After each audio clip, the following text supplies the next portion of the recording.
Anand agriculture યુનિવર્સિટીના આચાર્ય સામે ગુનો દાખલ કરાયો છે। આઈટી વિભાગના આચાર્ય ડોક્ટર ધવલ કથિરિયા સામે ગુનો દાખલ કરવામાં આવ્યો, જેમાં કમ્પ્યુટર લેબની આર્થિક જાળવણી કરારમાં ગેરરીતિ આચરવામાં આવી છે। નાણાકીય નોંધમાં ચેડા કરીને ગેરરીતિ આચરતા ફરિયાદ દાખલ થઈ। કમ્પ્યુટર હાર્ડ ડિસ્કની તપાસ કરતા મામલો સામે આવ્યો તો ગાંધીનગર એફએસએલમાં હાર્ડ ડિસ્કની તપાસ કરાઈ છે। પેપર ટેન્ડર મંગાવ્યા વગર જ ભાવ મંજૂર કરી દીધા હતા તેવું કહેવામાં આવ્યું।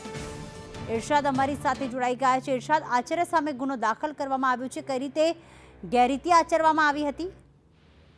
ચોક્કસ જે આણંદ કૃષિ યુનિવર્સિટીના આઈટી વિભાગના આચાર્ય છે ધવલ કથિરિયા, તેઓ દ્વારા આ ગેરરીતિ આચરવામાં આવી હતી, જેમાં જે કોમ્પ્યુટર ખરીદી હતી તેમાં 16 જેટલા કોમ્પ્યુટર પોતાના પહોંચ આપીને પોતાના ઘરે લઈ ગયા હતા અને તેને બતાવ્યા ન હતા।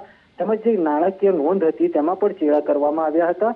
આ સમગ્ર બાબત જે છે જે મુખ્ય કોમ્પ્યુટર જે હતો તેની હાર્ડ ડિસ્કમાં હતી અને તેનું ગાંધીનગર એફએસએલમાં પરીક્ષણ કરવામાં આવતા આ તમામ બાબતો બહાર આવી હતી અને તેઓએ ચેડા કરીને ગેરરીતિ આચરી હોવાનું સામે આવતા જ આણંદ શહેર પોલીસ મથકમાં આ જે નિયામક છે તેઓની વિરુદ્ધ ગુનો નોંધાયો છે। જી આભાર ઇરશાદ તમામ વિગતો માટે।